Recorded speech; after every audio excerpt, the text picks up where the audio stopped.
honest, we need to put ourselves in their seat. Right. And you don't want to wait 2-3 weeks on something that is just minor, right? Right. Okay, so once the package are sent out, you go through them, and if, again, email me with any concerns, agendas, errors, or any such. That way I can get that taken care of before then. Okay. Once the committee is in, once the regular meeting is in place, the chair will introduce, the meeting, open up the meeting, do the whole thing we have to do. And once we get to that case, then I would give you a brief description of the case for the proposals, go over any questions or concerns you might have in the packet. She'll ask for discussion, a motion, and then you all would discuss any concerns or questions. After that, you have any concerns, you can vote on it. If everything looks good, you can vote on it. And again, you can approve it. We like to have solid approvals, but there are circumstances, hopefully they're few and far in between, you can approve with conditions. Okay. Basically all of them like that. So again, I bring this up forward because it's going to come here hopefully soon about making some changes or amendments on this section that describes what really is all, right? And also about the business in their code. If you look at section 5.05010, Definition. it states on here that it's been common practice that after the commission approves the business part of it, that it gets forwarded over to the BOT. Right? Our code does not state that. Our code does not state it goes to BOT. Okay. We should be the last. I don't have that one. You said a 505? 10. 010. Okay, Yeah, 10. definition. Oh, yeah, okay, get. Sorry. Okay. I don't see where you're reading the word all. Yeah, I know, that's what, I can't, Okay. I can't find it. It's under definitions. If you go 5.05010, yeah. okay, that's where and we it are. goes business person or entity engaging in any occupation, profession, trade, or other pursuit for the purpose of making profit, provide, however, that business does not include the following: an employee is a person selling his own use. Yeah. Then it goes into, but again, the beginning says means any person or entity engaged in any occupation, profession, or trade. So- Okay. Oh, I I have thought that the word all actually was in No. there, but it's not. in there. Well, any, I guess. So, So assume. I have mine, thank you. I have mine. Thank you. So I do have along those issues, you almost got to it, Okay, highlighted, because of short-term rentals, this defines a person, the last sentence in that, a person who leases or rents a residential unit. So that has to be corrected because that was done before short-term rentals even came it about. exists, exactly, So we need to modify that yes. Yeah. Yes. because I they agree. are a business. And any notes you all take with concerns, I appreciate, at the Okay. end of the meeting, or maybe later on when you get back, send it to me in an email so I can compile all those Okay. Okay. and be able to fix them in the future. But yeah, that Is is that where, supposed to be in another section or something? A person who leases or rents?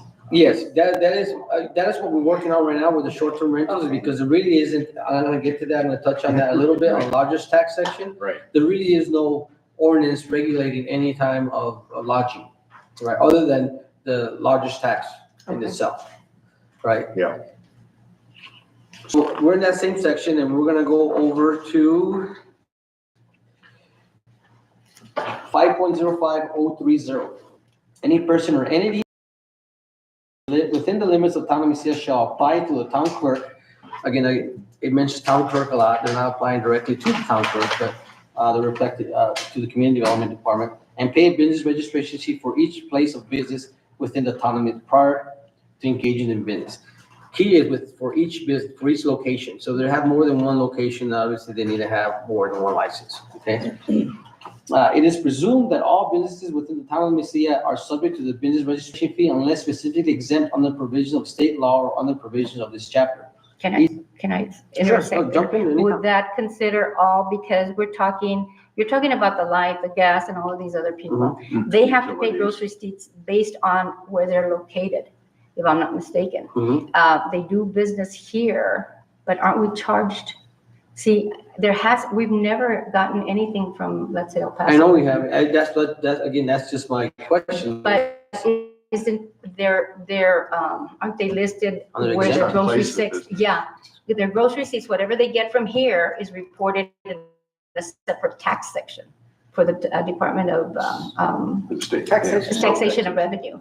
I would have to follow up on that, but I'm not. Isn't that familiar with it. exempt? Utility companies are usually exempt. Exempt, Yeah. yeah, they're exempt from all of that. Okay. So that's why I don't know, it specifically says here that business, it is presumed that all businesses within the limits of the town of Mesilla are subject to the business registration fee unless specifically exempt under provisions of state law and under the provisions of this chapter. And I think that they are. Yeah, so exempt. utility companies fall under the regulation of PRC Right. PRC, and as such are exempt from exempt, so they're exempt. For supplying, for having to have a business license. Right. Okay. So let's say you have a plumber also that comes in and does work here for the town of Mesilla, I guess they should put different tax bracket, because the Mesilla has, I know that when grocery receipts, do you know anything about that? About what now? Okay, let's say I have a business here in Mesilla, Uh-huh. but I do business in Las Cruces. Okay. And I do my report quarterly, or let's say monthly. And so this much money I earned under this tax bracket, which is Las Cruces. This much is what I brought from Mesilla. Okay, so typically your gross receipts would be based on where You're your located. home base That's is. what I thought. Mhm, yeah. So even if you do business, you still would, let's say your business is located within the town of Mesilla, Mesilla, but you're doing business within the city of Las Cruces. Okay, you still would have to have a Business. business license for the city of Las Cruces, exactly. but your gross receipts would be based off Here in of Mesilla. town of Mesilla. But that's not how I pay mine. Mm. I live here, but I work in Animas and I'm a contract worker over there and I have to pay Over there. taxes on Hidalgo County, not Doña County. But you're being paid as Base. as contract, as per contract, right? Not as That would be. as a company per se. Based on Hidalgo County. Cruces. But because my work is located over there, I have to pay that taxes over there. Grocery receipts. I'm gonna recommend something. I've talked about my niece, Rebecca. She is retired from the taxation and revenue, and she deals with this. She dealt with it. She was an auditor. And she would be a good one to give us a presentation on how that would work. So the business that you do in Animas, is it for the village of Animas? No, it's for the public school. That may be a difference. Because it's state, Yeah. maybe, I don't know. Well, let me look into that. Let me look into that to see. That was just an example, but See the word all, how it creates all kinds of. that's what I'm saying. There's all aspects. That's why a lot, sometimes, using that word all or any type of entity or any type of person, Get that's a you- huge blanket. You really need to take a look at that. I don't know how they did it in the past. Okay. The town clerk shall refer each application to the Planning and Zoning Historical Appropriateness Commission of the town for approval that the proposed business conforms to applicable zoning ordinance or historical appropriateness. The town clerk treasurer shall inform each applicant of the time and place of the next succeeding meeting of the planning commission. At the meeting, the planning commission shall hear the matter and determine whether to approve the proposed business as conforming use under the zoning ordinance of the town. If it is denied, then it talks about the section about effective date, the time to appeal, how long they can appeal. And then it all goes into the transmission of records. Upon filing of written appeal to the board of trustees, the town clerk shall transmit to the board of trustees copies of the pertinent material on record. Then it goes into the trustees to hold a public hearing for that appeal. I have a question right now. Mhm. Let's say that there has been a denial and they did not appeal. Mhm. And so where does that application stand if it was denied? Do they have a time frame before they can bring it Yes, back? yes, it states right here, effective time to appeal. The decision of planning commission shall become final and effective. And after approving or denying the application, unless by the end of the third business day an appeal is written and is filed with the board of trustees. But let's say they did not appeal within that time at all. They did not, It's dead. it's dead. How soon can they bring it back? It doesn't state on it. Yeah. It doesn't state on it. They can be, the only one that I do know that there is a time frame is when it comes with special use permits. You have a year. If you get It's denied, 1 you have year. to come back. within- Oh, Because I always thought it was always a year with anything that was denied. That was my That's not what understanding. that's not what I've read unless anybody. So we might need to different. add a clause in there somewhere. Mhm. Okay, Or sometimes you have to wait, I've seen it anywhere from 30 days to 6 months Before they come in before you and can re-apply. for the same type of, Right. If it's Yeah. denied, probably. if it's yeah, because denied, you you're just can't still, keep coming back, Yeah, I coming back, know. coming back. You know what I'm saying? Yeah. right, and right. how many times, once you Yeah. get How many denied times? twice, So I you think know, that it needs should to be specified. Yeah. That's a good idea.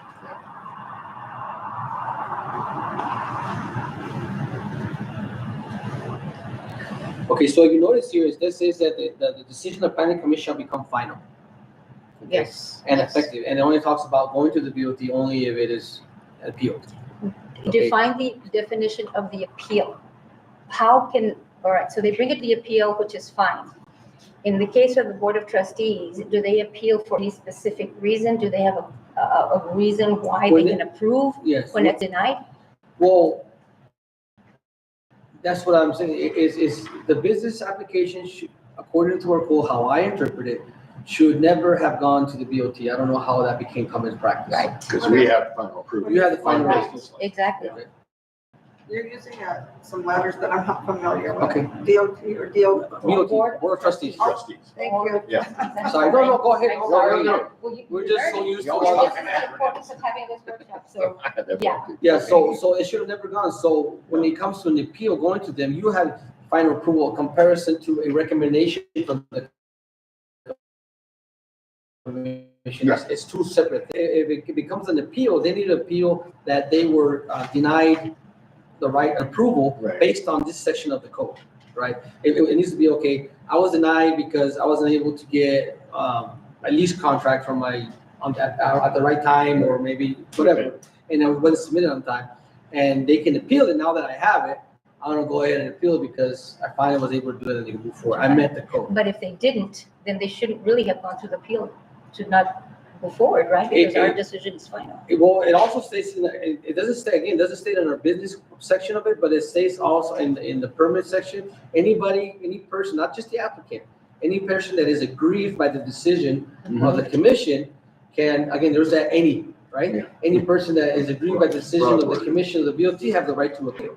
That doesn't mean that the applicant, it's somebody here in the public or maybe a business, another business that doesn't want this business in, whatever, they can appeal any kind of decision and they will go to the BOT and that's where it's at. But again, that part of the section, I can see how it's like clear, it's very And difficult then to pick. doesn't the Board of Trustees, because our recommendation or the decision was Mhm. to deny, let's say deny. Mhm. And they are going to appeal, but let's say we followed all the codes, we followed all the ordinances. Is there a procedure or a code for the Board of Trustees also to follow? Let's say Just follow the the same code. the planning and zoning messed up because they didn't do this ordinance. Therefore, we can override the planning and zoning and say, we approve it because they failed to do this.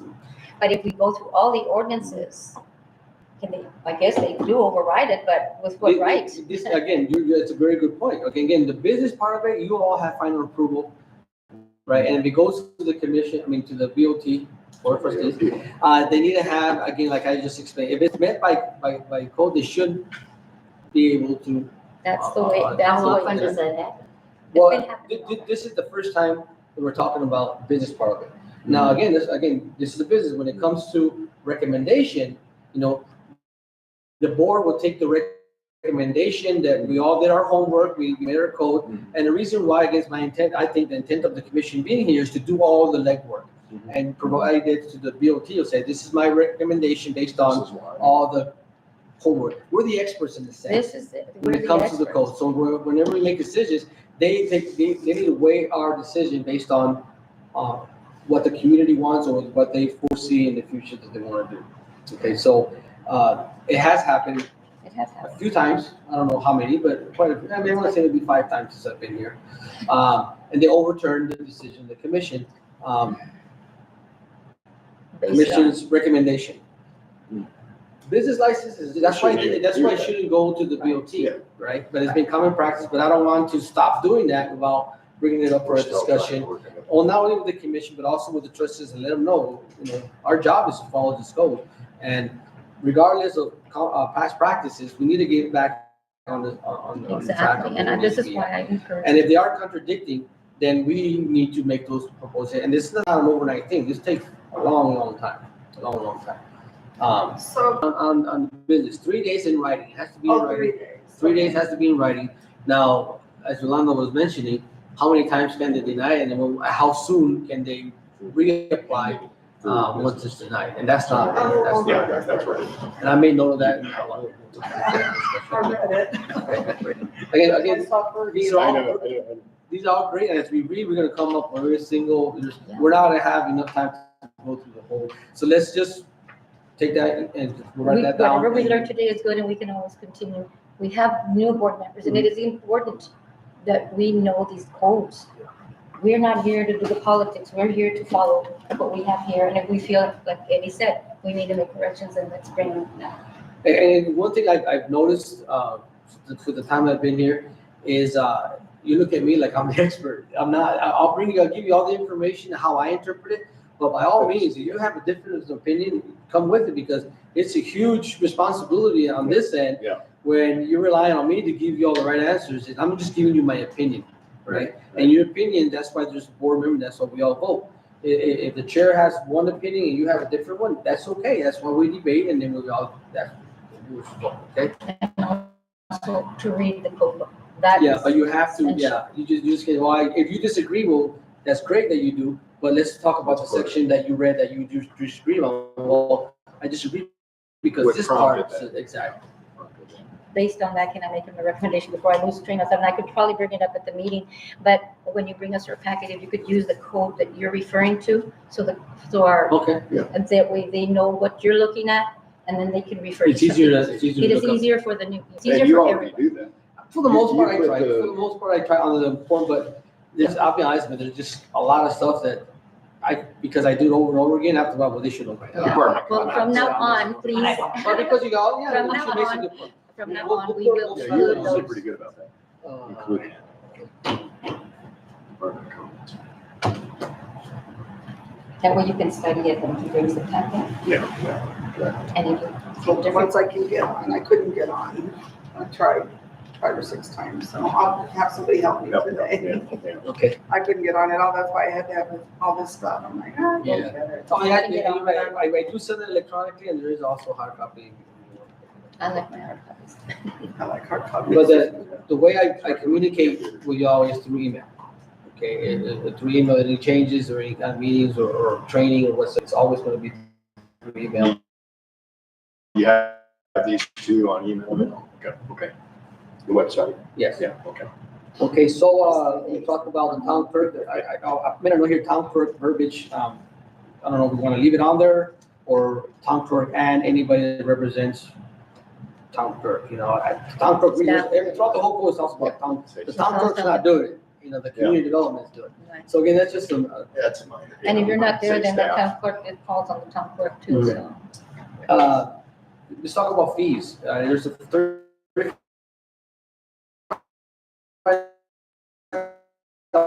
fee for businesses to, effective, and then it goes, 40, 040. oh, okay, thank you. Yeah. Collection and payment, right, so $35. That seemed low to me. I'm sorry. Just coming from nowhere, that seemed really low. Yeah, that is low, there is actually a state statute that doesn't allow you to go, much, I don't think it's $35, but I think it's 50, the Places are highest. But 50 or. yeah, you can't charge any more than that amount, so it is. It discourages people from even coming. I don't know. What I wanted to point out on this section is the late fees, all right? Right. It is a, very time consuming for one, is to go out there and Tracking all. track these businesses that Who's do doing not And pay their And- license. Yeah, And right now, I can name you a handful, a business that's been here for a very, very long time, that hasn't had a licenses in years. You can say who it is. No, Well, that's okay. I'm not here, but I know again, who it is. So when we approach them and they have, very few have, when they come back, what do? $35 for the, and $10 for not doing it. Yeah, Really? $10? Yeah. You know, That's really nothing. It's not much. yeah, of a so savings. it's on that too. It's good. So it should be monthly.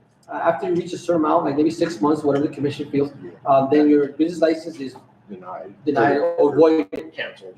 You need to resubmit again for a business license as is a That's new a, application. that's a good idea. Maybe this way they'll really think twice about not paying their Yeah. business license, okay? Again, we're kind of getting a little bit off track. So yeah, I guess it gets approved. I'm sorry? Maybe it should be $10 a month. Well, I'm gonna propose $20 a month for Yeah. being late. Yeah. Right, up to whatever, 6 months. What does it And then cost you- for you to do all that digging? Exactly. And who's gonna do it? Yeah. And I know in the business part of it, you know, a lot of times, you know, I get a lot of kickback about, well, it's not a business, it's a service, like, and I understand, but we have to operate under a budget, right? And then when there's a limited amount of staff that you have to do extra work because, you know, people are not complying, then we need to figure out how are we gonna address that, right? So, okay. So that's businesses, okay, so we approve the business licenses, it should end here with the approval, but I'm bringing that up, but I am gonna bring it up with the BOT as a formal, not amendment, but a formal way, after we may have a discussion. That way you say, hey, we need to change that, or not even change, it, we just need to follow the code, right? So, and go through the process. So, once it's approved, the next day, they're eligible, they can stop by my office, they'll pay the $35, and they'll get their. It's not prorated, so It's not prorated, no, so if they get their licenses, a month before the physical year ends, then it ends. March 15th is the end of the physical year, March 16th is the beginning of the year. Right. Okay. Along with the business license is alcohol license. Okay, we're gonna have a hearing today Yeah. about alcohol license. They need to apply for a new. Even if it's a new location, but the same company. It is the same company, just new location. Because Does they it go off apply- the locations, they don't go off the company. Does it apply to cannabis? No. It does not apply to cannabis? Okay. They can change locations without, Not by state statute. By state statute, yes. Cannabis, yes. Sorry, my apologies. Yeah, yeah. Cannabis, but it doesn't follow the same regimen or requirements that a liquor license has. Liquor license, you gotta have hearing, you got publication, you got a cannabis license, they go get their license, approved license, they come back and show it to you. Hey, I got to approve. Then they don't have to have public hearings or, the reason I brought it up is because this cannabis, there's a new owner there, right? Okay, and he didn't come into us. Did he have Yeah, to? they came to me to make changes in their business license. Just, The business itself did not change location or any Right. proposed other change other than just the owner. And I can show you here later in the quiz and the cannabis section, that when that happens, that they need to come, put it in writing, come to the code that that's happening in there. Does it have a new name on there? It It has a does. new name, They I have saw, which one? Green Street is called. right across Yeah. the coast. Did they It's come called in for a Green sign Street. permit too? They sent me an email, asking what the process is to get a sign, but they haven't come in for a sign. yeah, Well, they got something out there, don't they? with a little sign sitting on the ground. And it says, I think it says REC, and then it's, Yeah, what you that's just right. mentioned before. Green Street? Green Street. Yeah, they don't know, they haven't come in for. They haven't changed their sign.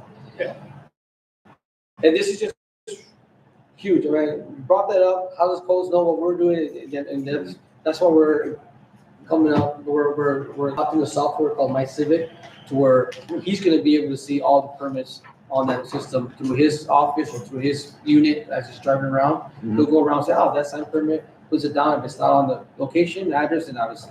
But yeah, there's so many things that we need to improve on, and that's one of them. Since we're talking about signs right now, there's it's called Old Town Bar. Did they get Old approval Town? for that sign? You ain't get no sign permits. They've got a permanent sign on Principal, and they got a banner on the Yeah, we other side. talked about that this morning, Oh, okay, they're gonna address that. okay, good.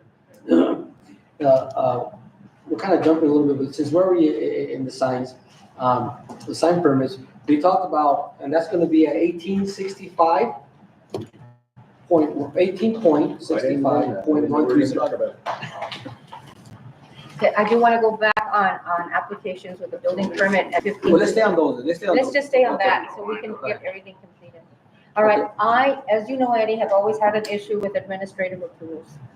You know, And in the past, we've always got it, we say, let's not go back in the past, that we need a resolution and all that. Is there a resolution right now that allows you to do administrative approvals? No, You can do it. there's a code, the code allows me to do this, but there's no detailed, resolution, in place that defines. So we- I've been told there's never has been. Since day one. I would like to include Susan Truitt because she developed some of these codes. All right, so should you be doing administrative approvals at this point without a resolution? It's up to the mayor and the BOT. And the BOT? I spoke with the mayor about it, and even the previous administration, again, we're just going with common practices again. Right. If that needs to change, that needs to change. Well, the reason is because there's a lot of things that have been done, and I guess I am concerned mostly with the historical residential, which you know that, historical commercial, historical residential. That's been one of my biggest concerns. Mhm. And so if there's any permits that are approved within that district, the historical commercial, I would definitely like to see them come before the board. And the reason is because there is a process with the Planning, Zoning, and Historical Appropriateness Commission. There is a process. And it includes, as you all know, there is a process, and it's on the code 18.33.130, and I think you had mentioned it on the historical preservation code. And there is a process for historical, that, since I've been here, we've never used. Historic I just preservation. had my house replastered, all the cracks repaired and painted, and it was administrative. Yeah, because it was again, renovation and repair. Our code states that, again, for the purpose of, because you're not changing anything, right? You're putting it back to its original form, or making minor, our code also does not state about air conditioner quit working, like emergency approvals, right? It's, I had somebody that the plumbing ruptured in their house, and they got flooding. At what point do you weigh, you have to follow the code, do you have to follow or do you weigh, no, we need You got an to help emergency. this person? So, but we still need to see them, is what I'm saying. That's okay, but And it needs under to be. B, under 15.030, it explains A, coming down to B, administrative approval permit, applications that are minor repairs or maintenance and do not alter or create additions to structures, buildings, walls, or any other permanent fixtures on site may be approved administratively by the staff pursuant to guidelines established by the Board of Trustees by adoption of a resolution.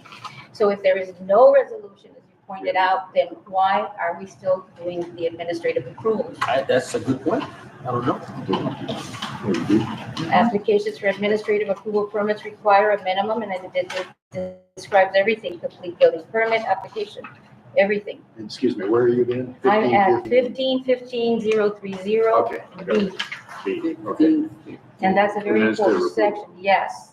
It goes on to the historical zone of the commercial zone permit. It's first be reviewed by the historical appropriateness and compliance with chapter 18.33 as per process described of MTC 18.33.060.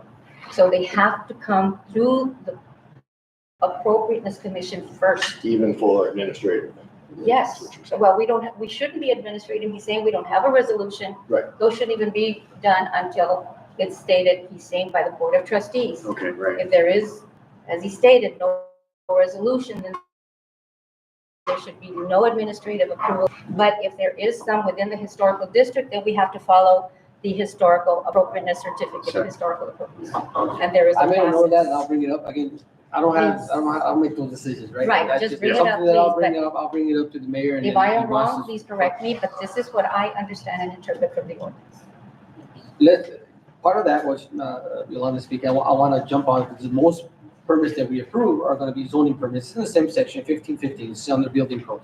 Now, in this section, this is where most of just about everybody applies for what we call a zoning permit.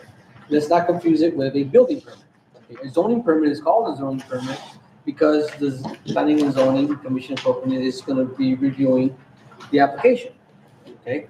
Now, there's three types of permits. There's administrative approval permit, the historic zone and commercial zone permit, and there's also a non-historic permit, and that's going to be in 15.15.030 applications for building permit.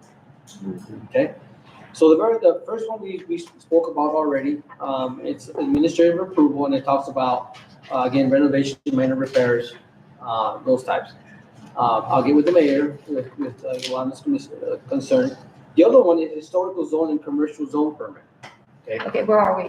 15, 15-030. 030C. I just C. read B, now we're going No, to. above B, it says types of permits, Yeah. process, Yeah. administrative, historic zone, and non-historic zone. Mhm. Okay. And the reason why I'm bringing this up is, obviously, we already discussed administrative approval. The historical zone includes HR and HC, right, and general commercial. And the non-historic zone permits applies to everything outside of that. Okay? The historic zone, we have what we call a historic preservation registry. I don't know exactly the terms, but it's a registry of our historic zones and properties on that zone. Due Which to lack needs to of be time, updated. I'll touch on that. I'll touch on the historic appropriateness permit, that it needs to be reviewed before an actual zoning permit is submitted. Okay, now, part of this, I'm sorry? I read that. Yeah, part of this historic appropriateness, it could be all the way up to a hearing. Signs need to be posted on the property, those kind of things. Now, do you want to do that on an administrative repair for a stucco work, or do you want to do it for everything? Again, sometimes I need to make a decision in my office. How can I help this person coming into my office the best way we can, and still keep Town of Mencia's integrity still intact, right? So, and all I got off the go by is this, right?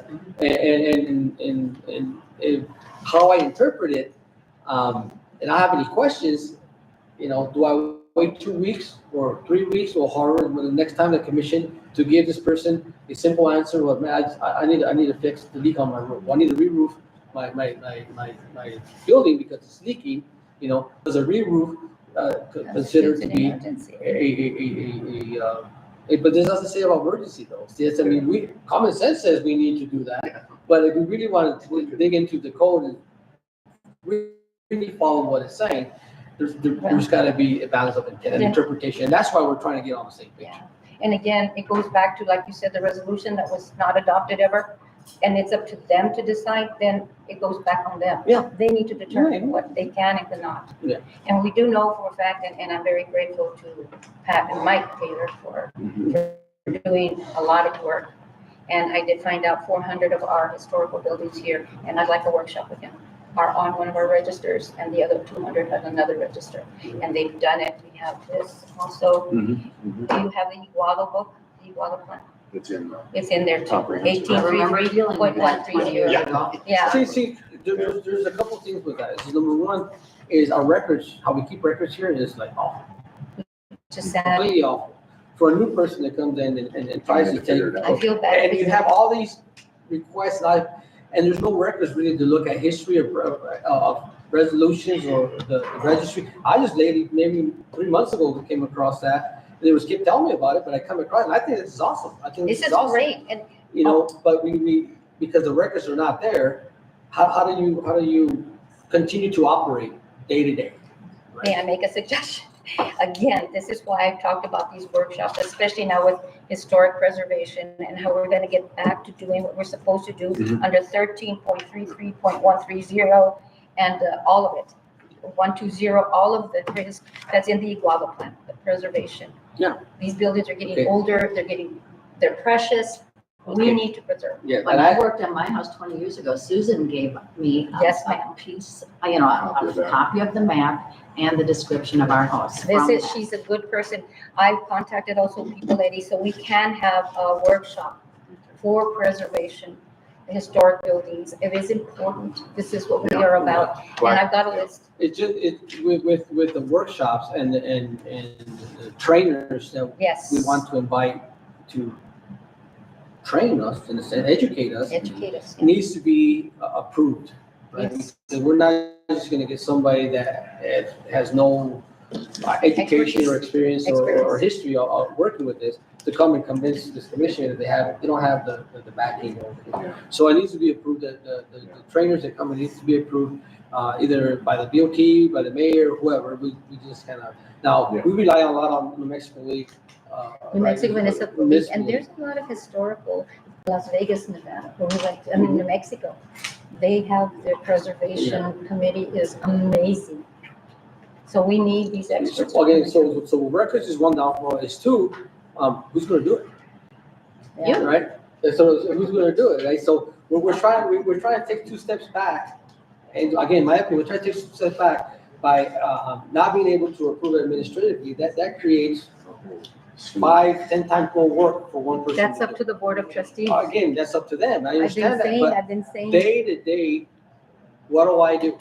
get with the mayor and What say do I- it's an important decision. Done it before with the previous mayor, done it before with this mayor. Give me some direction, give me something to do. I need to serve the community as they come. That's best that I can. Okay, so Okay. my time is, I told them, I'll go dig a hole in the ground, I'll go outside and pull weeds if you want me to, it doesn't matter. Just give me some direction, right? And I'm trying to do the best that we had. So yeah, I'll bring those issues up. I think historically, this is awesome. This I'm is, excited because this new physical year, there's supposed to be another person in Oh, that's right. community development that's gonna help me share some of that responsibility, especially with the permits, and that's gonna allow me to concentrate. more on this, on and it's historic important for us to preservation. know.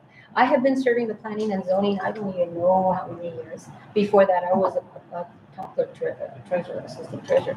And I worked with the oldies. I worked with that one, and then I stopped.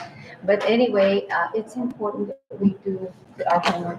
It Yeah, is. the historic overlays is something that, again, we haven't really touched on since I've been here. And you're right, when it comes to a significant building or a building in this zone, we definitely need to We follow need the to handle code. those with kid gloves, yeah. Now, again, we're almost allowed, we need to finish this zoning. Now, anything outside the historic, which is a rural farm, single family, and rural agriculture, Yeah. residential agriculture, RA, RA, and R1. does not require a permit through staff, History. no, through staff, through commission, okay?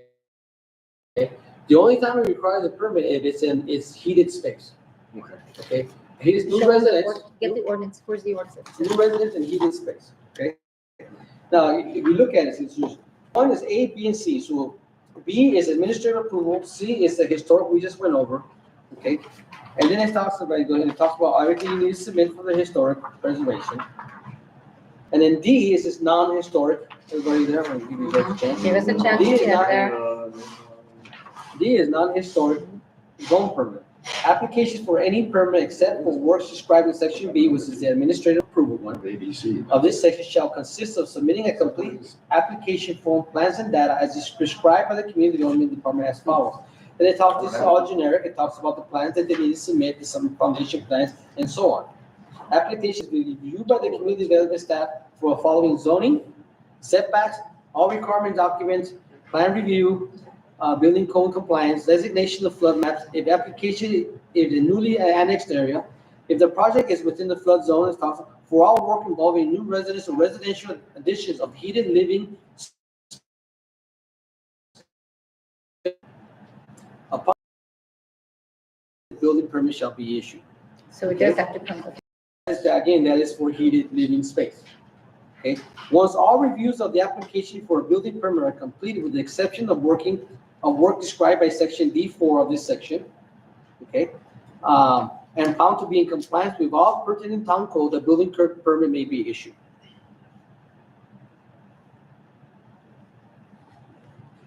Any questions on that? Any different Ours doesn't interpretation? have that. Does it have? Mine do. I don't have the, you're talking about 15-15-30, correct? Yes. And I've D got, under D. I've got an A, B, C, and no D. No D. It's not on the next page. I don't know. Oh, that's the next page. Yeah, it's on the next page. Well, I don't see any D. D. No? No. Oh, cool. That's an I'll work important that out page. later. Yeah, it's an important page for you to read. Let me read again. Once all reviews of the application for a building permit are complete, with the exception of work described in section D4, which is the one we just finished reading, the living spaces, and found to be in compliance with all pertinent town codes, the building permit may be issued.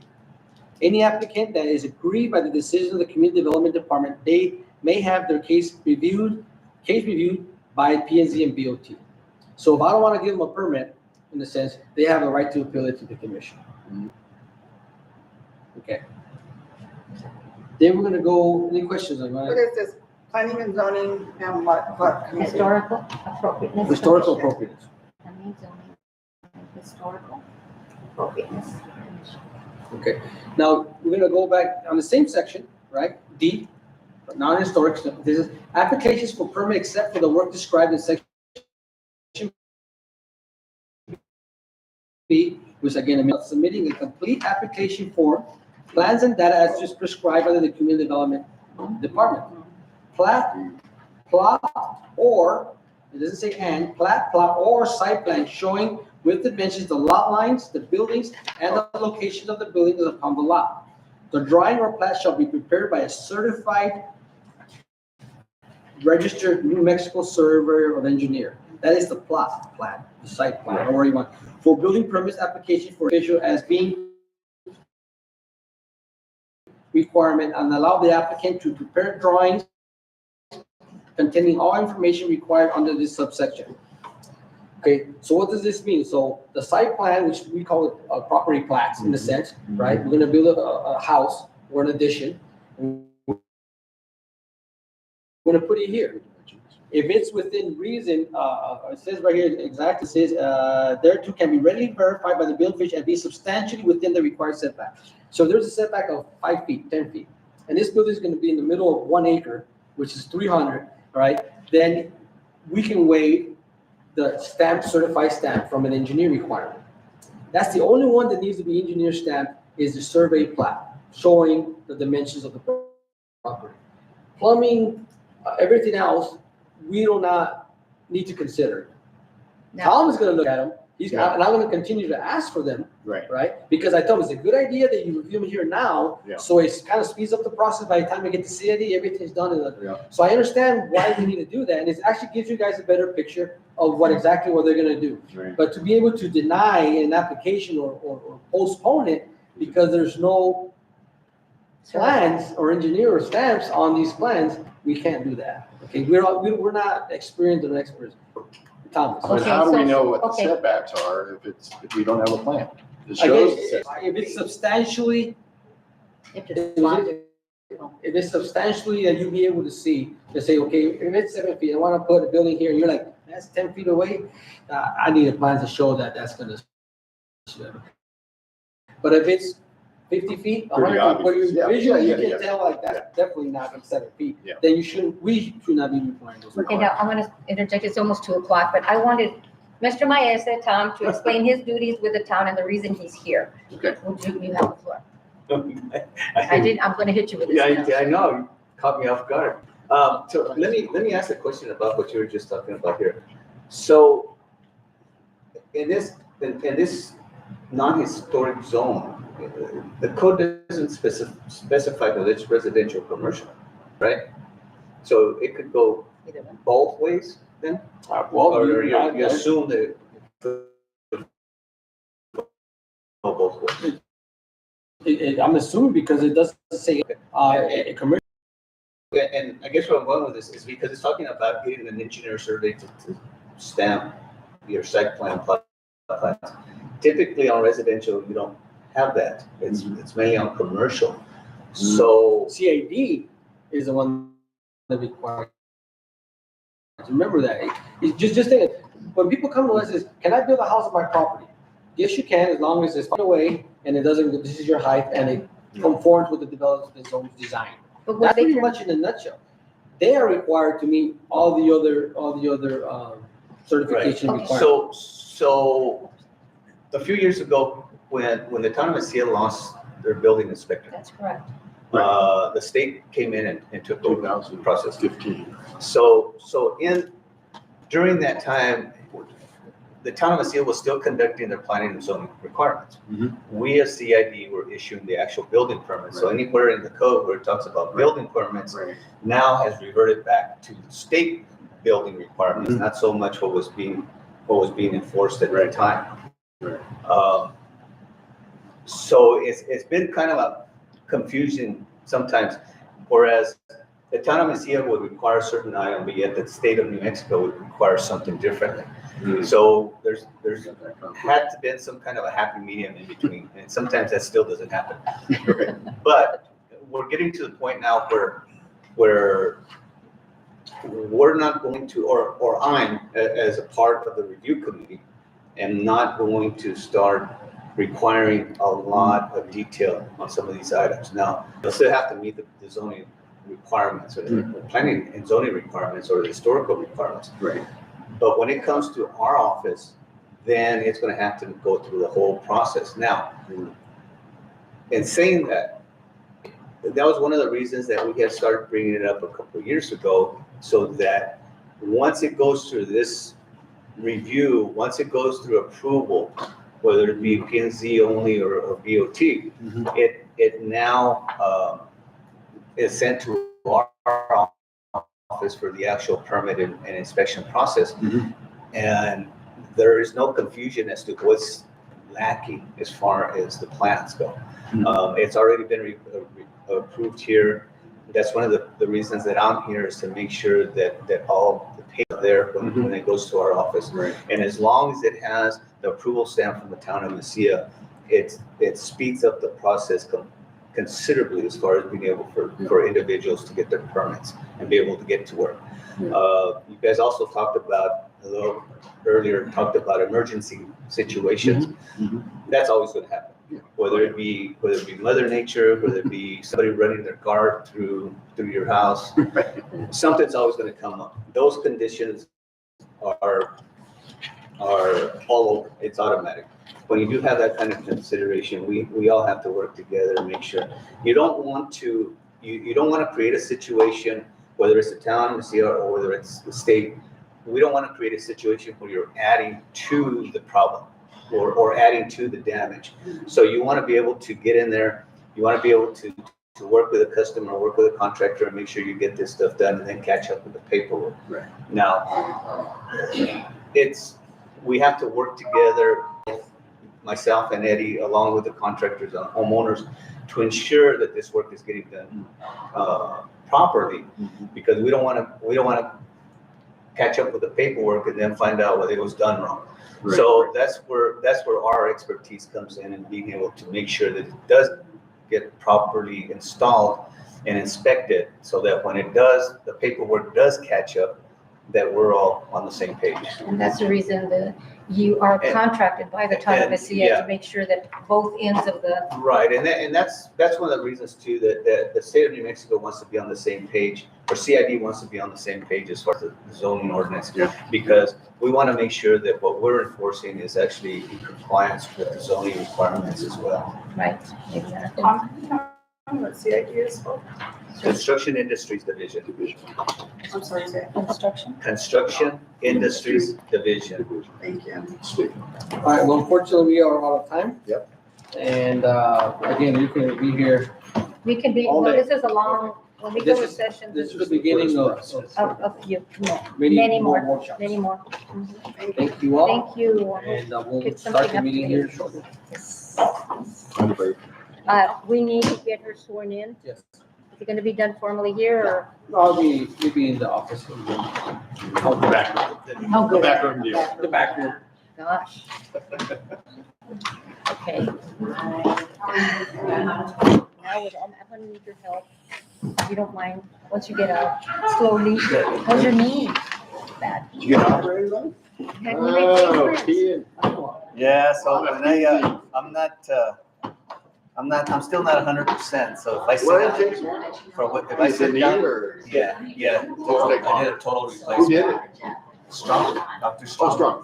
Yeah. And, so yeah, it still gets stiff when I sit down for too long. Oh, I have to- Exactly. You gotta move. Seize it up on you. Oh, yeah. So,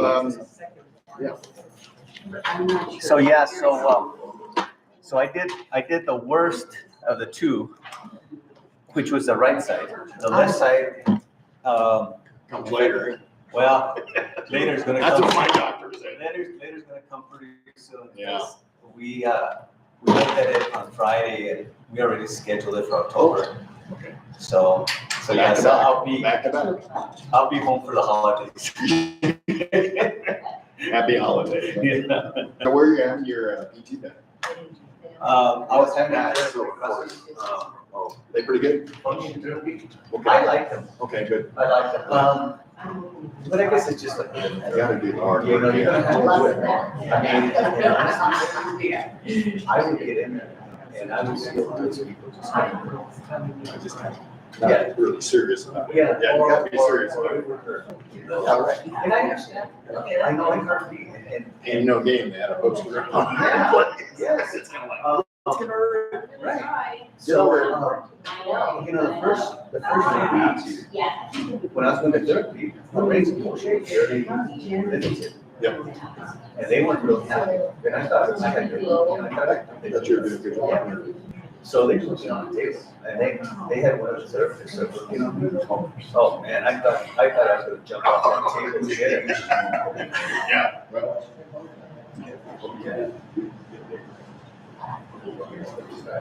hey, you gotta stop by and get there, but like.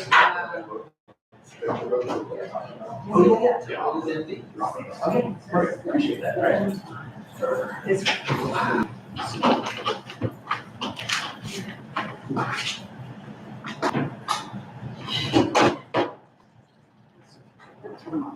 What do you want me?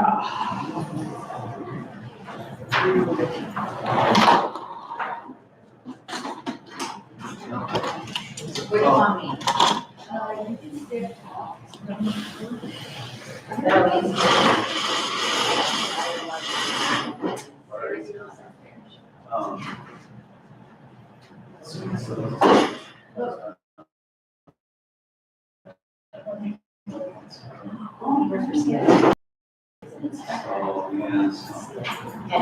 yes. This year has been. Because we lost him, especially.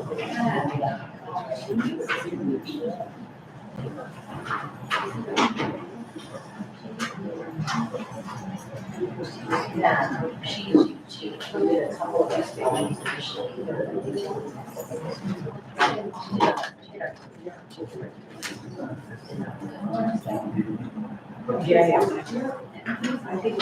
Eddie, Yeah. Eddie.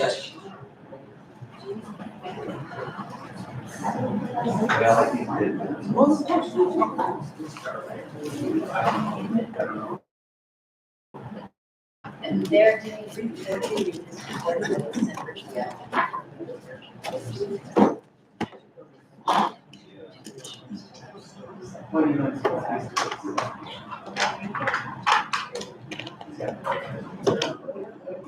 Yeah.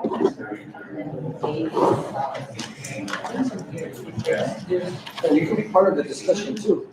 Oh, okay. I don't know if you want to sit over here, maybe with someone with a mic, but if you do talk, you gotta talk a little bit loud. I did catch you on one thing. You just mentioned it's nice to hear before we have a meeting, but I've got an issue on this project. So it seems like the note here says I can, when we talk about the consent agenda, I would like to either pull this from here and put it on the Yes. other agenda or just address it right here. No, Okay, because it's on one vote for one. Mhm. Okay, if you want to say that, I want to approve it Okay. with the exception, I want to pull this Okay, one out. and that's then where I'll do it. we'll put And just to let you know that it's a little bit confusing to me because it's not that one. In the write-up, this is the old agenda, I think, for it, but anyway, it says she's wanting a hanging sign is what the new agenda says, because it says back here, a hanging sign in the front of the business. Well, you quoted for a wall sign. That section is wall sign. This section is projected. Projected sign. But the problem with that is I took a picture of her site. She can't fit, she had, Yeah, I saw it. The height, it doesn't fit because they've got a big, I got a picture. yeah, okay. So I think She's not gonna be able to put it there. she won't be able to put it there. And I don't even think she'll be able to put it here and meet the 7-foot height. Yeah, So I think it seems like it's gonna have to be there in the wall sign. okay. Well, see, we have a sign over here too, but that one there, that's been a long time ago. But I don't know, that might not be. I don't think it's. Yeah, but I did bring that up. We'll talk. Okay, good. I thought. Okay, good deal. I think we're ready to start, but we're. Oh, okay. I'm gonna need, Are we at 24? One, Two, three. And then she's included with the discussion item that she was. actually, don't you have to vote on this too? No, only if you don't have. No, I was told that he needed 5 votes. Oh. I was told I needed 5 votes, not 5 in there. Then we don't have Only 4. That was, I asked him, I only have 3, he said I need 5, we were expecting. that was the reasoning behind the alternates. That's what I was told. But we don't have them, so should I get her in there? To me, what I understood it is the alternate is there to have quorum. I asked him. And if you have quorum, then, they part of the discussion with you. Can I ask him? I'll go ahead and do what you said, but I'm telling you that's what he told me.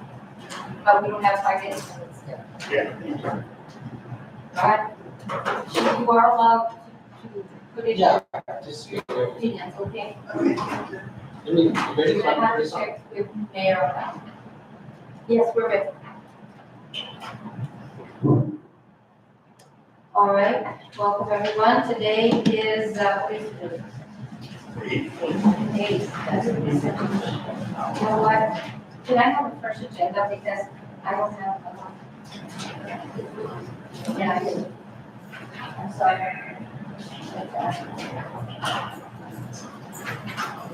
Sure.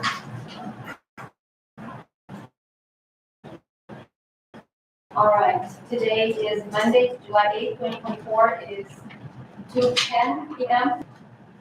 And we are starting our planning and zoning and historical commission meeting today. First item is pledge of allegiance, so everyone will please stand for the pledge of allegiance. I pledge allegiance of the United States of America and to the republic for which it stands, one nation, under God, indivisible, with liberty and justice for all. Our next item is an introduction of new commissioners. And we'll start with you. I introduce myself. Yes. I'm Lori Miller. I've been a resident in the city for 20 years. Moved into the Fountain House on Memorial Day weekend of 2004. So I'm delighted to be here and I hope to do a good job. Welcome. Okay, do you have a mic? Why don't you just sit up here and go? If you want to do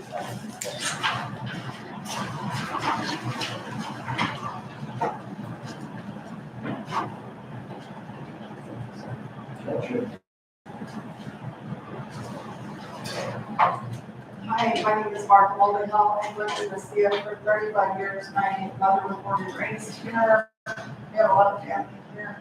I'm very happy to finally be able to sit as an alternate on the planning and zoning. I'm looking forward to learning a whole lot. Thank you. Can you spell your last name? Yes, it's MUL, V as in Victor, IHILL. Yeah, I tell people it's like B Hill, just put a mall in front of it. I believe Morris is style. Morris is style. All right. Our next item is roll call and a determination of vote. Commissioner Miller? Here. Madam Chair Lucero? Here, we're present. Commissioner Walkinshaw? Present.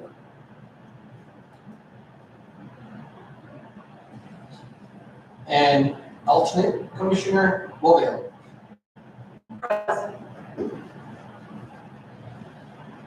Madam Chair, you have four. Thank you. Please note that our other commissioners are not present on the to be commissioner. My apologies, yes. Commissioner Gallegos is absent from this meeting.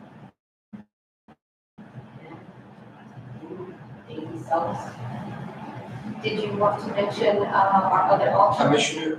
Commissioner Salas is also absent.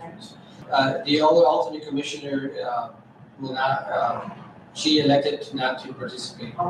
Join the commission. Our next item is changes in approval of the agenda, and I am going to recommend that we remove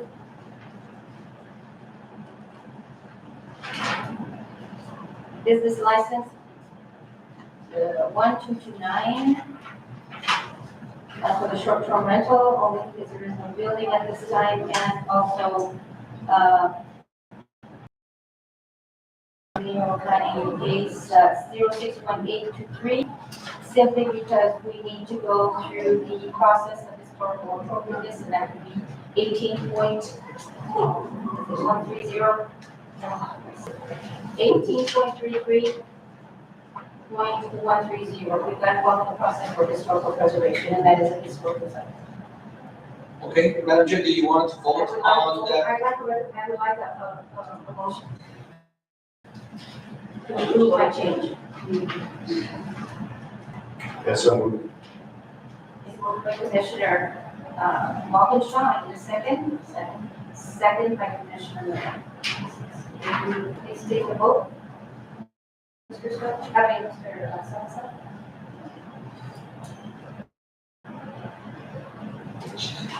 Commissioner Miller, Yes. Madam Chair Lucero, Yes. Commissioner Walker. And I will talk to you because we need to set a workshop and see how we're going to proceed with this. I'm sorry? We need to plan historical preservation workings on this case. I have a comment on the consent agenda. Okay. What I'd like to do, because I do have some comments on C, which is 61853, and I'd like to have it move down to. Have a discussion as an action item? Okay. It's C. No. It's a sign. Well, it's, let's just go ahead and use the number, it's 06185, Yes. their entrance Okay, move it down where? to the river. So,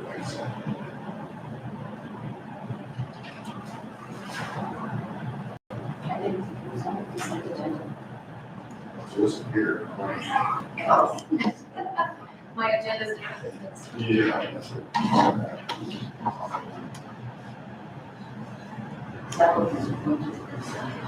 Now, the only thing that's a consent agenda is anything that is an asterisk.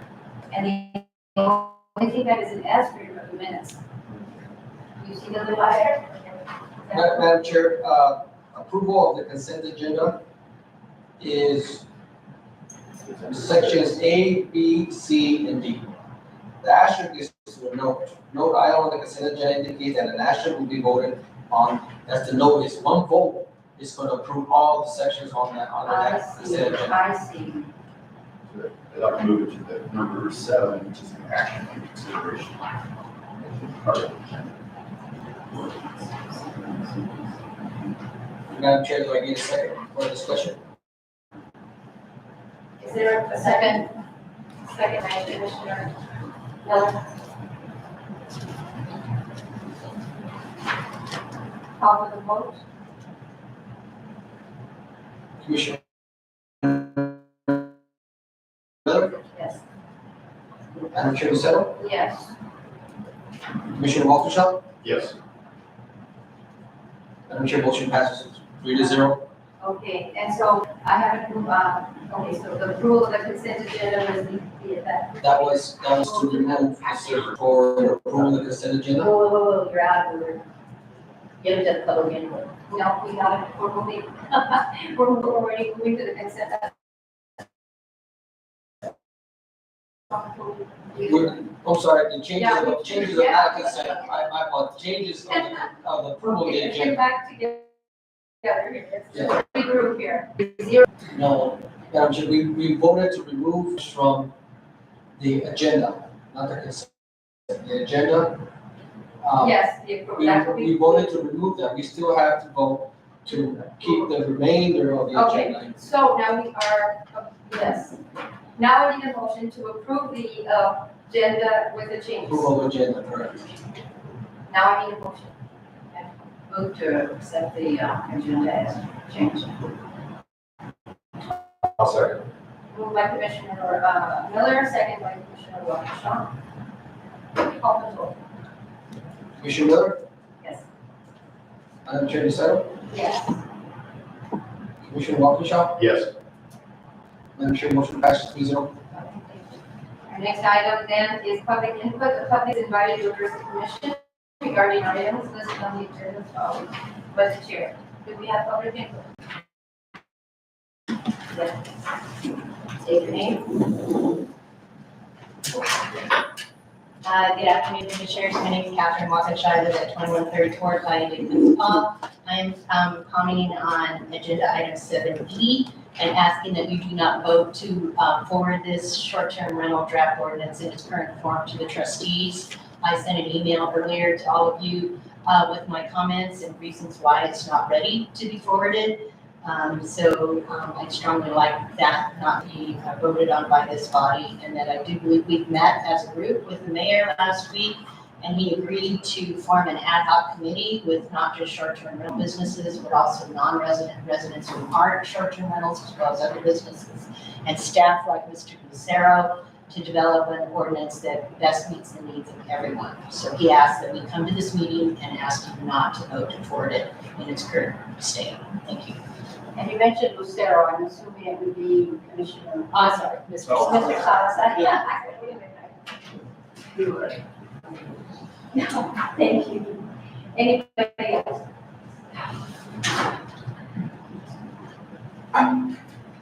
My name is Ralph Geck. I live on Calle Colon. And first of all, I'm glad to see that you took this off the agenda because I'm talking about the number 1229 proposal in the 61823. I'm here to say that I opposed to it, and the reasons are, part of the reasons are, and I've lived here 40 years, by the way. My wife is from here also. The historic essence of Mesilla is disappearing. And largely because of these new structures that want to be built on historic, whether there's commercial or residential, either way. I don't believe they should be allowed anymore. If they want to have short-term rentals, find an existing building, that's fine.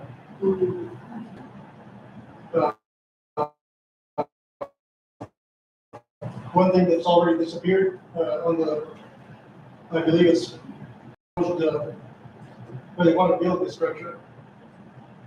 No wine cellar that has already been covered up with cement, with pavement pieces, rocks, you name it. I would think they would have at least put a sign there and given some kind of just a short history of the wine cellar instead of just covering it up. And why it's all for men. I'm sorry, but that's what it is. I think it's just want more money and there's no reason for it. This person already has an existing building with businesses, and I respect him, I know it's early, but somehow this got to stop. And it's getting too close to the residential, the historical residential. Who's in a few years, that person is going to want to buy the property next, adjacent to it, which is historical residential, and then change it into a commercial. And here we go, infiltrating our historical residential area. And I live right between Calle Colon, Calle Tercera and Calle Cuarta. I already have a structure that is obscene next door to me that is used for short-term rental. Some of the people requesting to build, and I believe this person, this individual, I know he does not live in Mesilla, he lives right on the outskirts. So that people, not just him, but maybe other people that have built things of this nature they actually don't have any clue of what type of peaceful life we have here in Mesilla. We do. And I can see it from a few of you that you've been here quite a few years already. So if you or even thinking of voting for it, I would urge you to vote against it. And ask the gentleman to go find another place where it's not historical to build what he wants. And one other thing that, and unfortunately I won't be able to come to the Board of Trustees, but I hope the word gets to the Board of Trustees that this gentleman's granddaughter should recuse herself from voting without question. Thank you. Thank you, Mr. Guerra.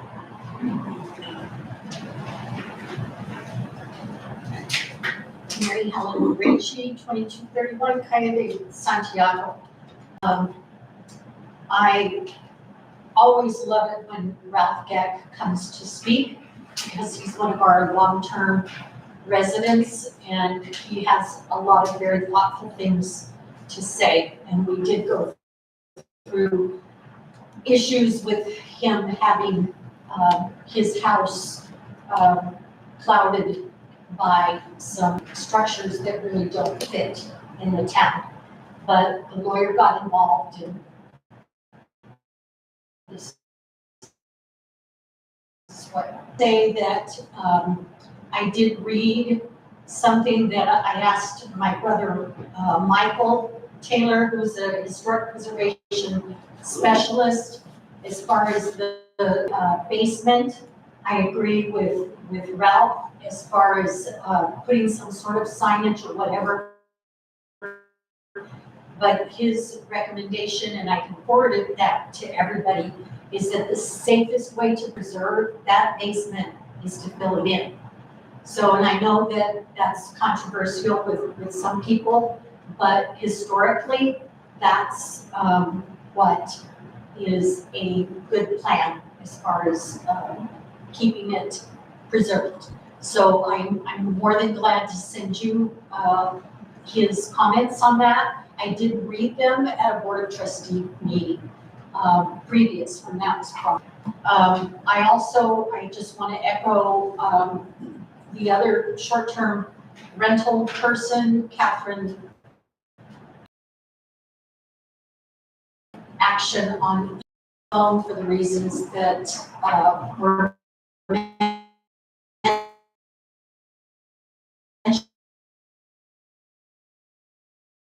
I'm happy to get that and send that to you as well, as far as comments and concerns that came from myself and others. So I hope you will read those thoughtfully and carefully and let an ad hoc committee take a look at this and do it right.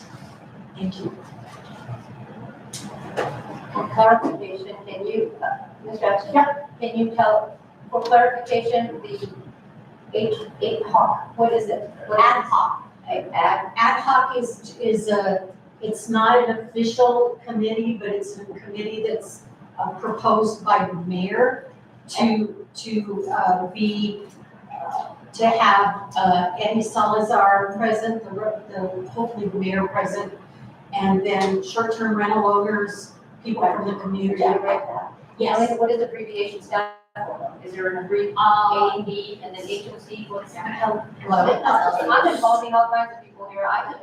You can only say ignorance, but It's a good question. Melanie Goodman, if I may answer your question. I'm not an expert on Robert's rules, but I believe that an ad hoc committee is simply just a temporary committee that forms to address and work on a particular, city solutions and then gets dissolved once their task is complete. I hope that answers. okay, thank you. Anyone else? My name is Cecilia Villa. I've lived in the city about 30 years and I've had a short-term rental for about 6 years.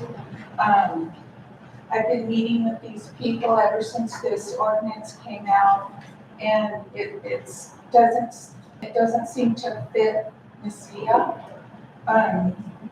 3 or 4 of these ladies have done a lot of extensive research into other short-term rentals in other places in Mexico.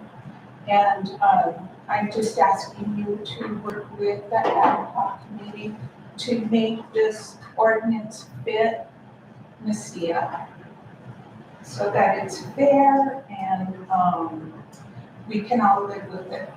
Thank you. Thank you. Anyone else?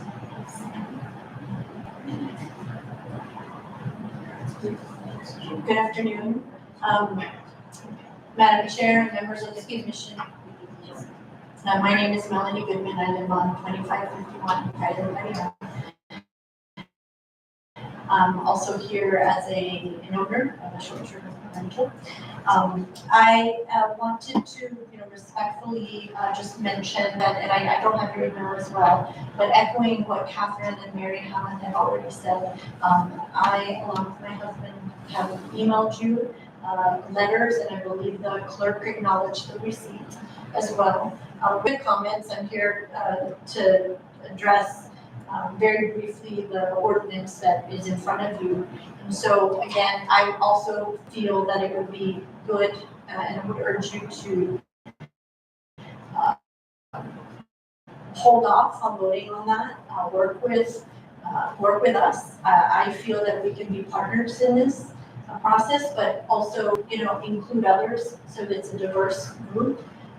Do it in partnership with the staff that is, worked already on this, and do it in a way that both identifies, I think, what our shared goals are, reflects the goals that maybe the town has in mind, but is also fair to the short-term rental owners, and that doesn't single out this particular type of business versus others. And so I appreciate your consideration on that. I think the ad hoc committee is a great idea. The other thing I would respectfully ask is that for folks that work full-time, it would be great if you could hold your meetings also in the evening. So just respectfully sharing that feedback. Thank you very much. Anyone else? Hello, everybody. I'm just going to echo what everybody else has said here. I'm Nathan Smith. I'm at 2226 Calle de Guadalupe. I admittedly in the project echo what everybody else has said here. I'm Nathan Smith. I'm at 2226 Calle de Guadalupe. I admittedly in the process just kind of learning, being caught up to speed. I genuinely just want what's best for the community, whatever that is. And so I echo what they're saying in terms of letting everybody be involved in the wording, the verbiage that we're going to include in this, and make sure that everybody feels good about it. I know everybody's here because they actually do care about the community as well. I think it makes a lot of sense to not have a copy paste sort of program for Mesilla. I want it to be Mesilla specific. As somebody who owns a property, genuinely, I started renting my property just because I want to share it with the community. I split my time between here and New York. If I'm gone for a month, it seems a shame to have my house locked place that reflects all of our desire to have best possible community is what I want. So I wanted to verbiage that makes sense for our community and makes everybody happy. So just echoing what everybody else has already said. Thank you. Yep. Anybody else? Then move on then. All right. So now we have approval of the consent agenda, and I think this is really common.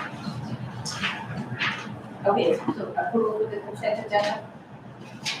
So I will make a motion to approve the consent agenda. Yeah, so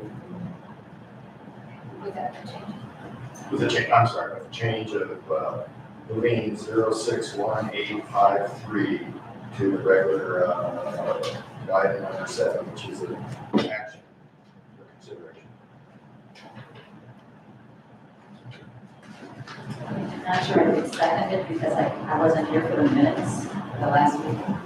That is true, and what do I do there if nobody was here? That's here now. Well, she can make that, Matt made the that motion. motion, she can make the motion to approve, the consent agenda, or second the motion, not to include minutes from the previous meeting. So moved. I'm sorry. By Commissioner Miller, second by Commissioner Walkinshaw. Call for the vote? Commissioner Miller, Yes. Madam Chair Lucero, Yes.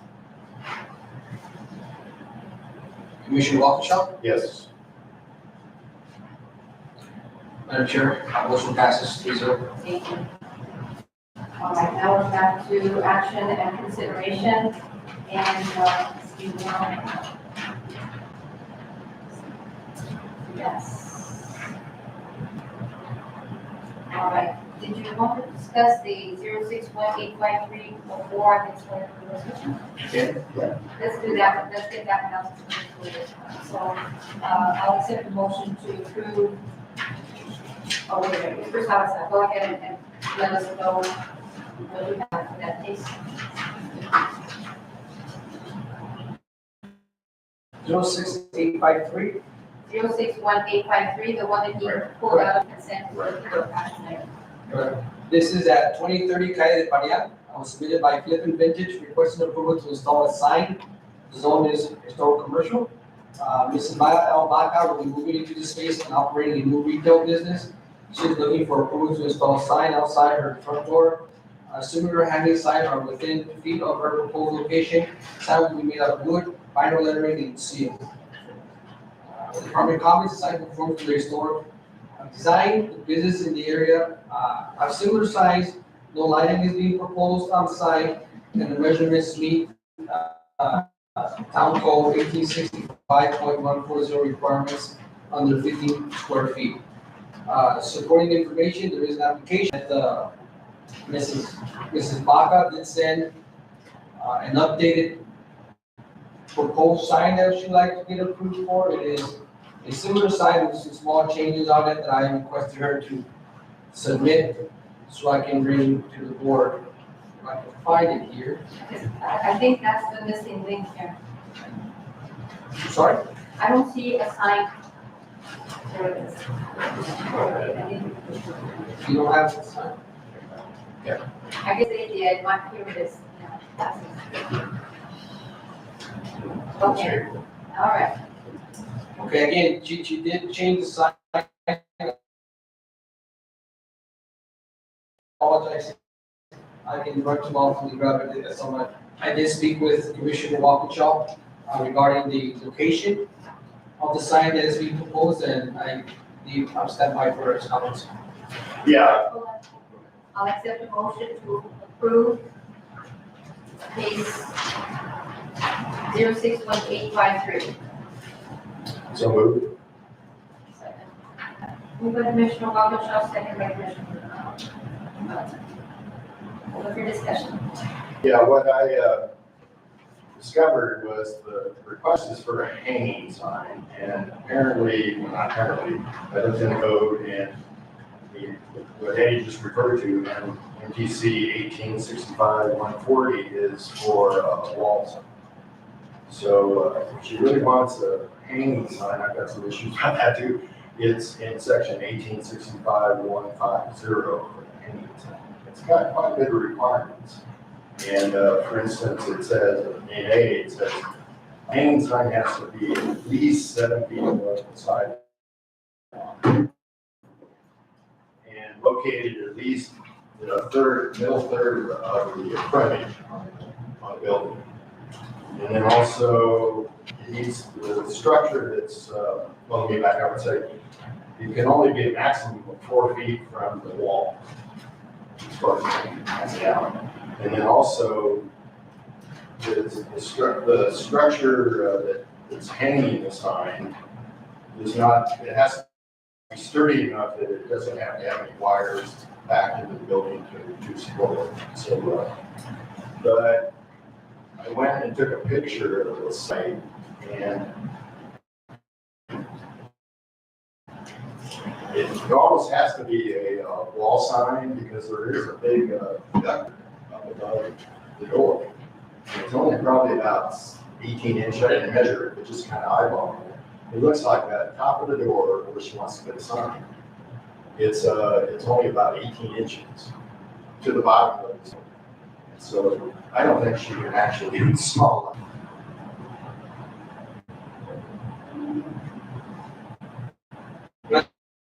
Chair, Commissioner Waukesha, I did speak with the applicant, because, I did, see that, on our ordinance. And I apologize for referencing the wall ordinance because, again, she had changed her position from a wall to a projecting, after I had sent the packets. But I also did visit the site. I do recognize that the lip, I guess, looks like a floating shelf all the way around the building.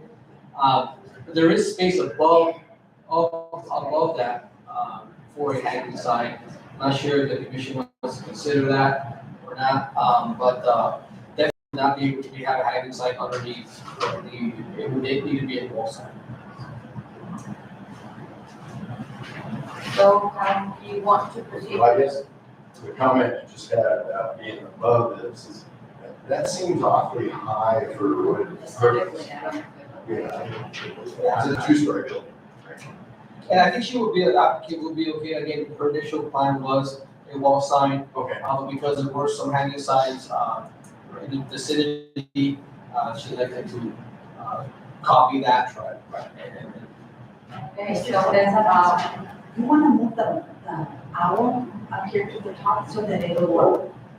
And the mic, I guess, is there, please. I didn't know this thing was up.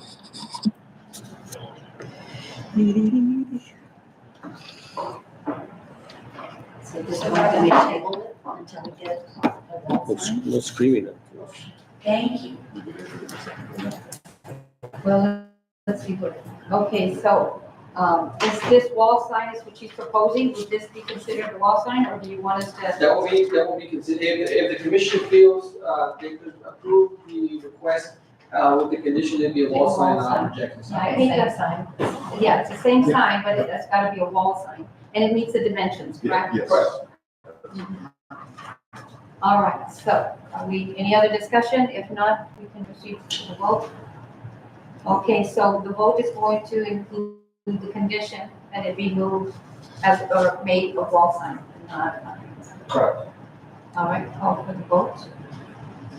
Commissioner Miller, Yes. Commissioner Waukesha, Yes, with condition. Madam Chair, Lucero. Yes, with condition. Madam Chair, motion passes 3-0.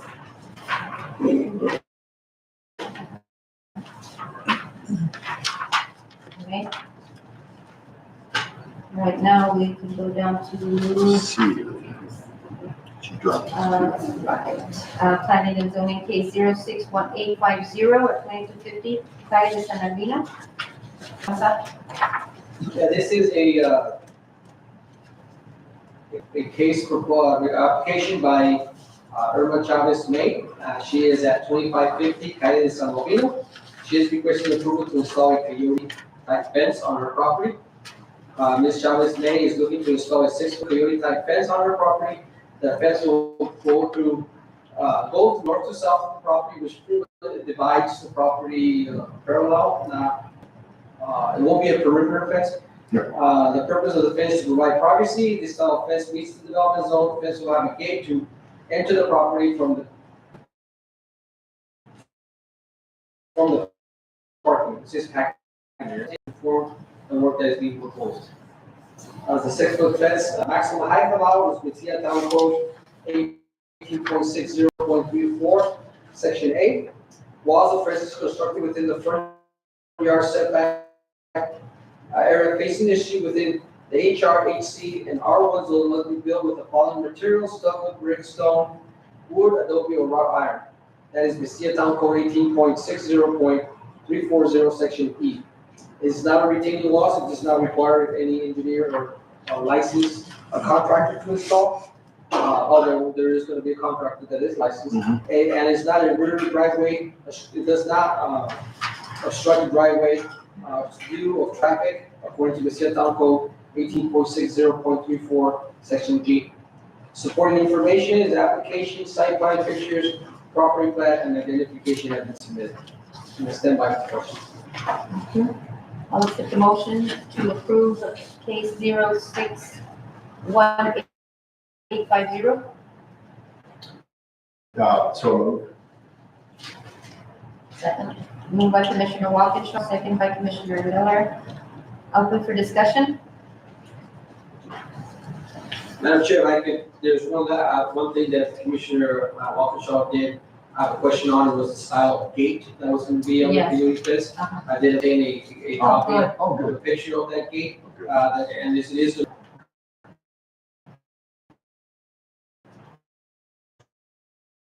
Thank you. And that existing, Coyote fence is, It's going to stay. so there gonna be two Coyote fences? That she, So to be clear, she's gonna use this type of fence on, or excuse me, the gate on the Coyote. Okay. How tall is it's the standard framework, I didn't get the height on that, but. She's gonna use this, which is gonna go up higher, A little right? higher than the fence. Mm, Is that acceptable? The fence itself, is 6 feet. Right. The gate's part of the fence, so, but there is gonna be a door on it. It's typical height of the door. 84 inches, 86 inches. Usually 6'8", yeah. So we're all right, we're okay with this part? She wants it just like this? She said that as the gate itself, not She didn't the, say anything about the the frame. frame. Yeah, because I think that limit for fences are 6 feet, and I'm just not sure how high they can. Yeah, it's not, they can't go over above 6 feet. Right. Exactly. Just the door, the gate itself, the framework and the walls, all that. So we're only gonna approve the The blue door. Coyote gate at Correct, the no coyote fence, higher than 6 which is the feet. blue door in itself, Right, no higher than than 6 feet, 6 feet. as required. by code. 6 inches. All right. Anything else, Commissioner? If there's none, then I'll accept the motion to approve. Or you want to do that? So moved. Second. Yeah, I just Or need to trade take the vote, there's no further discussion. Right, no further discussion, at this stage. There's no further discussion. Miller, Commissioner Miller. Okay, make the motion. Commissioner, Second. this is a vote for the approval of the coyote fence and the blue door design, no higher than 6 feet. Exactly, Commissioner Miller, yes, Madam Chair Lucero, yes. Commissioner Walkinshaw. Yes, with condition, I guess. Like I said, I didn't get the other agenda, so mine is a little bit different. You have on here, 061845. And it's not this one. Oh, here we are. Yeah, this was at the consent agenda. Yes. Yeah, okay, all right, so I should have picked up the other agenda. All right, so now, let's see. 1833. All right, so now we are on D, which is Mesilla Town Code Historic Preservation. Mr. Salazar. Yeah, Mesilla Town Code Historic Preservation, 18.334030, authority. The designation of house historic zone is made pursuant to the Historic District and Landmark Act. That is a state statute as section 3-22-1 through section 3-22-5. Again, New Mexico state statute. This action consideration we discussed, this is just to include section 6 of that statute, which allows municipalities to have jurisdiction over state agencies. I probably worded that wrong. I could have worded a little bit different, I understand that. I think what I meant to say is the agencies need to communicate and work with municipalities to be able to make any kind of changes, modifications to our historical sites. Again, this action item is to make a proposal to the DOT to end in adopting section 6 of the state statute. And I stand by. Thank you. I'll accept the motion to accept Mesilla Town Code Historic Preservation 18.33.030 as mentioned. So move. Second. Moved by Commissioner Walkinshaw, second by Commissioner Miller. Any discussion on this ordinance? On this code? Seeing none, call for the vote, please, Mr. Swenson? Commissioner Miller, Yes. Madam Chair Lucero, Yes. Commissioner Walker-Shaw. Yes. Madam Chair, motion passes 3-0. Thank you. So we come down now to the short-term rental proposed ordinance. Mr. Salazar, link is did you have anything? Well, the short-term rental proposed ordinance, the reason why we're doing this again is because, you know, we are taking into consideration of the public input, right? And when we had the actual consideration in our previous meeting that we voted to move forward to the P and Z, we did have a remote participation from the commission and also by the Madam Chair, I believe. And just to be fair and transparent, you know, anytime you have a remote participation, it needs to be added to the agenda and made known to the public that they are also able to participate remotely. And because there's a huge gray area in that coincidence with in that action, Mayor and I elected to put it back on the agenda and make it one more look. I understand they had a meeting with the mayor, and I apologize, I was supposed to be there, I was not able to. But there was a lot of input, a lot of comments that was in this meeting that I elected to put on the agenda and for the commission to look at it. Again, we do have some new commissioners, and maybe we can take a look at it again to see if it's something that we want to approve and move forward to the DOT, or as suggested, postpone it, table it, or however you want to put it, where we do missing, like dotting our i's, crossing our t's, we're not missing anything, and it feels like it's not being rushed. I do know we've been working on this for 3 months. Obviously, again, I mean, I'm only proposing, there's many good experience and training or experience more than anything, from not just, this is for y'all, right? So it's something that we definitely need to look at. I want to say something also. I feel like the public does. I think they're on the right track. I'm glad that they're meeting with the mayor. It was actually, Commissioner Rockstraw had mentioned a moratorium on these short-term rentals because we don't have really good guidelines. The more we add, the harder it's going to be. I was told by one of the commissioners, well, we can approve them, but then if they set a number, it's over the number, then we just tell that short-term rental person, well, sorry, you're one of the last ones that put in for it, so now you can't have it. That doesn't make sense to me at all. I strongly recommend a moratorium until we have an ordinance in place, but that is up to the public and to the Board of Trustees. I would like to see a public hearing because I can tell by Mr. Geck, and I've had several people that don't know who their neighbors are. They've approached me. They are against the short-term rentals, and I think it has to be open to the public where everybody can have a say. I know we've had a public meeting, workshop, whatever, but we haven't had, I think we need to put it out there where it's advertised more so there'll be more public participation. I suggest that we do postpone this, have a meet with the mayor and see what can come of this. I would like to include the public, not just this group that is talking about these short-term rentals. I think everybody in Mesilla that is interested and is concerned about them have a voice, and they need to be a part of it, and they need to be done with them. I disagree. I mean, that's my take on this. This is an action item, but so I would to approve and then to make so I have to approve and then make the recommendation. All right, so I'll make a motion. It's got to do this way. I've got to make a motion to postpone. Or do I have to say approve? No, I can motion to postpone. Postpone. Then I make a motion to postpone short-term rental proposed ordinance at this time till further notice. Do we have a second? All right, 1 second. All right, so I made the motion and, No more discussion? Any other discussion from? well, I would like to add a point.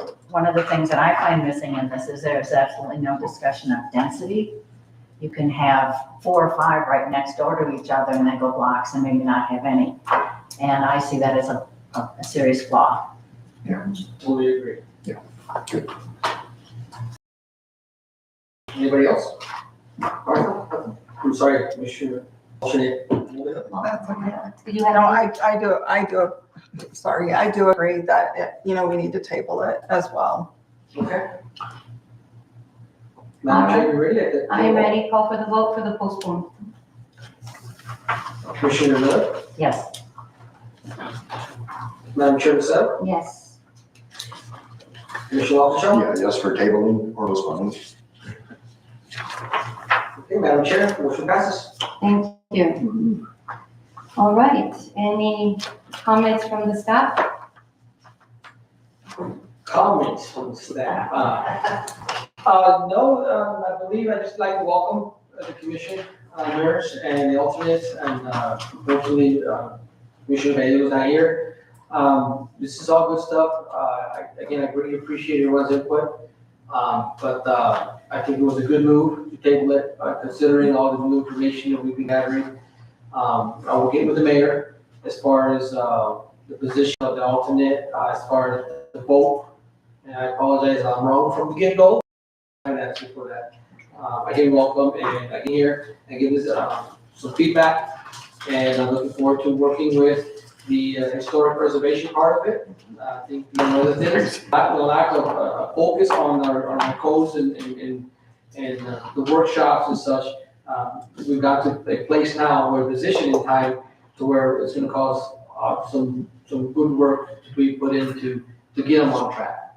So, other than that, Madam Chair, that's all I have. All right, as for me, I also welcome our new commissioners. I'm excited about having them on board. I'm excited that we're gonna start from scratch and learn the codes as they go. I encourage training of all kinds. I encourage us to have another workshop, either continuation of what we have now or possibly look at the historic preservation part of it. I'm asking the commissioners to continue reading the ordinance book. And if there's anything in particular that you'd like more clarification, please let Mr. Salazar know, and that we could discuss it in a workshop. I only got halfway through last night. Yeah, there's a lot. Joking. Well, there was a lot, you know, but, That's under us. other than that, thinking, what else would I was gonna say? I respect the public for coming and expressing their opinion, and I wish there would be a way that we could encourage more of our residents here in Mississauga to come, our Mississauganos to come and express their opinions too. I appreciate you all. We got your responses. They are part of the record, the planning and zoning record. We are in receipt of them, so just know that. And thank you everyone for attending. Welcome again, our commissioners. Anybody else? I just have a quick question. Are we gonna try, since the one alternate dropped out, are we gonna try to encourage? By the mayor, but I didn't get it via email, I haven't gotten a response. To me, it does make. Yeah. Makes sense. It makes It does make sense that we will be looking for Another. Okay, good. Trustees in the vote, and he said no. He says, I want them all, so please let me know. Clarify. Clarify. He did say to me that, when we talked, I would be there. I understood it the same way you did. There was 3, and if the 3 weren't here, then I would. That's what I told him too, Yeah. but then he Makes changed sense. it on me. Yeah, it made That's the whole sense. idea. But then again, it could have Yeah, been because maybe. if you're looking for 5, you may For 4. never have a No, quorum. that's not the form, exactly. Yeah. No, in the votes. Yeah. And I said, so you're telling me you need 5 votes? He goes, yeah. And I said, well, I thought just the quorum. And he said, anyway, No. let's just get it cleared. We're good. And, Do we know when our next meeting is? our next meeting, Since we Yeah, switched, why- is it gonna be another 2 weeks? Yeah, hopefully, That Monday. we're trying real hard, and I apologize for having this in the evening and during midday. What happened was, the agenda wasn't posted online. And I don't post the agendas, I don't even have a password to get on the website. So I sent emails out, well, all the notifications that need to be posted, and unfortunately, that wasn't posted the way it should have. So because of that, we did violate, the open meeting act. 72 hours, yeah. That actually worked well for me, so.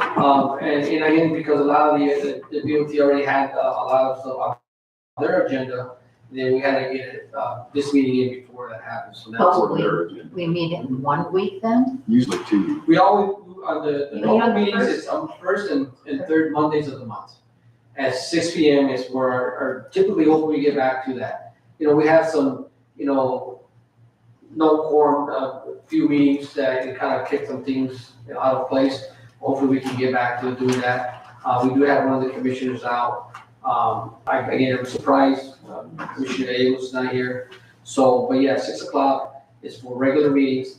We are talking about having workshops. So, first and third Mondays of the month, hopefully the workshops will be at 5 o'clock and then the meeting should be at 6 o'clock. Well, we do need to address the workshop for Mr. Armin. Yeah. Well, that's gonna go exactly, well, that's gonna That's what be we need to go there. following the guidelines of the historic preservation, code, section of the code. All right. Anything else? So again, it's gonna be the third Monday, right? Yes. Okay, so it'll be next week. Next week. Okay. Okay, All right, I'll accept the motion then to adjourn. so moved. Second. Moved by Commissioner Waukesha, second by Commissioner Warren. All in favor? Commissioner Miller? Yes. All in favor, say aye. Let's do all in That's so favor. much faster. Okay. Commissioner Miller? Yes. Madam Chair Lucero? Yes, And Commissioner Falk? Yes. Madam Chair? Adjourned. thank you. Thank you. Good to meet you. All right, thanks for joining us. Thank you. So sometimes some of us can take some time off.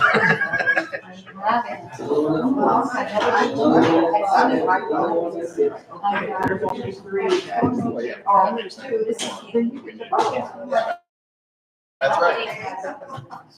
That's enough. Yeah, well, you might tell right in front of Joni's, you don't want to. I've been telling him about. Yeah. Glad you didn't trip over that. That could be really serious. Yeah, I know.